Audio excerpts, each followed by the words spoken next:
Hello, everyone. Today we're going to do another session of puzzle solving. You can see today we're going to do slightly harder puzzles. We're going to do maybe 5 or 6, and we'll spend a little bit of time on each one. And what you will see as we're doing these harder puzzles, we are going to be doing some thinking ahead and calculating 2, maybe 3, even 4 moves ahead. And we're going to learn how to do it together. And we're going to learn what moves to look for and what moves not to look for. And again, remember the basic ideas of checks, captures, and threats. So this is our first puzzle. And again, we have to look at checks, we'll have to look at captures, we have to look at threats. So the first two moves which come to mind are rook here and rook here. Obviously, rook here, we notice it's not safe. There is a knight. So we calculate this rook move. It's a check. Notice our bishop defends. That's useful. So we know the king is going to go here. And now we need to see if there's any possible continuation. And we notice that we can play rook check here. After rook check here, this king has 2 moves.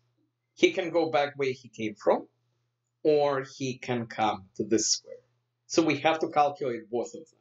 So again, let's take it slow. Rook check, king here, rook here. If the king goes here, we look at checks. We notice we have this check, which forces the king to go to this side of the board, where he is going to be checkmated by this rook. Again, remember something we talked about previously, this idea of using all your pieces. We're going to use our rook, our other rook, and our bishop. Okay, let's look at the second line. Rook check, king here, rook here, king goes back. Now again, we notice we have this check, forcing the king to go to the corner, which allows this rook to come in. So again, before we move to the next problem, remember, this is hard. You have to think several moves ahead. But the more you practice things like this, the easier it's going to get. So we check, we check. In this case, we check, and finally we check. And again, it's not something that will come right away. Here, we see a pattern. And again, as we said previously, patterns are important. The reason why people like Magnus Carlsen, the reason why people like Fabiano Caruana are really good at chess is A, they're talented, but B, they have done a lot of puzzles, they have looked at a lot of games, and when they play a game, when they see a position, their brain is recalling hundreds, thousands, millions sometimes of similar positions. And this is where patterns come from. The more chess you learn, the more problems you solve, the more patterns you will remember, the easier it's going to be to solve puzzles.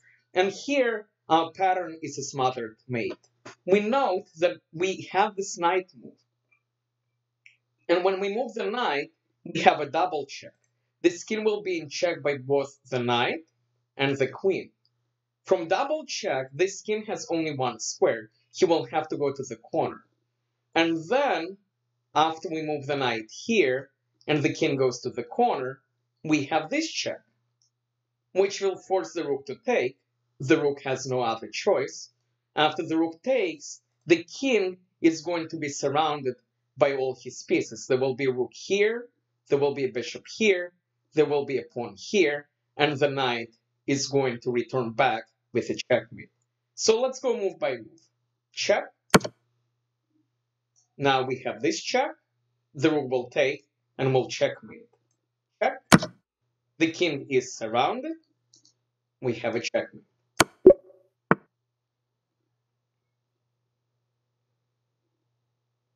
Again, there are a lot of things on the board. There are forcing moves to look at. And at first, it might not be obvious what you need to do. There is only one check, which we can dismiss immediately. It just gets taken, and we don't have anything interesting. So we have to look at other things. I do not see this immediately. And again, if you're solving a puzzle, you don't see the answer right away, don't give up, keep looking, and it will come to you. And now I notice that there is another check, which I ignored at first. There is this knight check. And this knight check takes advantage of the spin over here. This pawn is pinned to the king. It cannot move. So when we move our knight to this square, it's a fork. We're forking the king and the bishop. And because black cannot take, we end up winning the bishop. Here, then we take the bishop.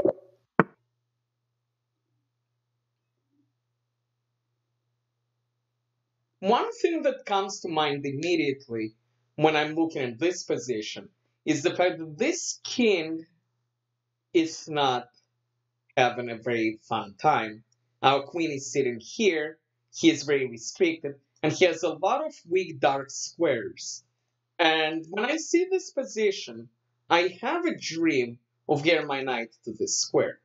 Because if we get a knight to this square, the king only has one move, and then we will be able to checkmate. So we ask ourselves, how do we get it here? We have two ways of trying to do this. This one is incredibly unsafe. We just get taken. This one is slightly more safe, but he can still take us. But the thing to note is if he takes us, we can take back, and our rook now has an open line combined with the queen. So we have a different attacking idea. At the same time, when we move our knight, we cover this square so that black rook does not have any annoying checks.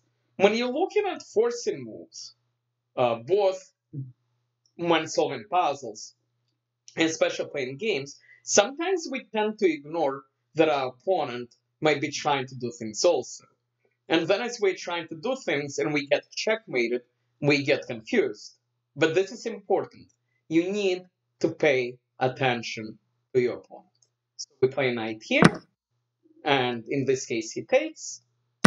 And now we open up this line, and now we can just take this. Okay.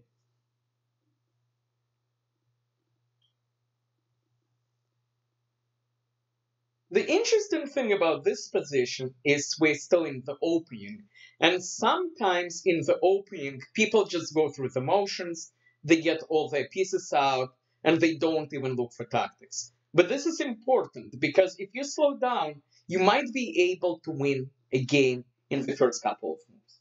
And here, we note that although there are no checks except for this one, which gets easily blocked with the pawn or the bishop, and there is one capture, which is not so great, we notice that this queen does not have a lot of squares. If we attack this queen, we might actually be able to trap it. So when we play knight here, this queen, if you look carefully, is out of squares. So we play there, and this is just a free. We're going to do one last puzzle. Here, we notice that we're down a little bit of material, but we notice that our forcing move knight here leads to the rook taking, and then us taking back. But then we notice that maybe this position is just a trap of sorts, because they're hoping that we'll try to win the rook by giving up our knight, but then we realize, hey, this is just a rook which we can take with the pawn immediately. And this is sometimes why we don't like Chess.com, because they have some really, really good puzzles, but occasionally you look for something really cool and you end up having something like this. Okay, I hope you enjoyed the video. We will do some even more advanced material next time. If you have any comments or questions or suggestions, please leave a comment. If you did enjoy the video, please subscribe, and I will have more fun material coming up soon.